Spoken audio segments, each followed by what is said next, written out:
సుగాలి ప్రీతి అంటే గిరిజనులంటే ఓటుకు మాత్రమే మీకు పనికొస్తామా? మరి ఎందుకు న్యాయం విషయంలో సుగాలి ప్రీతి కేసుకి ఇంతవరకు న్యాయం జరగలేదని హోమ్ మినిస్టర్ అనిత గారిని కూడా నేను అడుగుతా ఉన్నాను.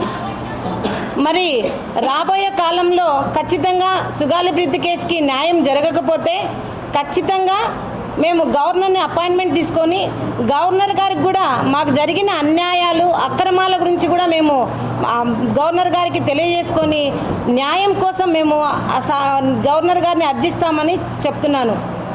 ఇంకా అతి త్వరలో మేము సుగాలి ప్రీతి కేసు జరిగిన అన్యాయంపై డిజిటల్ క్యాంపెయిన్ కూడా మేము చేయదలుచుకున్నాము. ఆ డిజిటల్ క్యాంపెయిన్కి సూచననే ఈ బ్యానర్.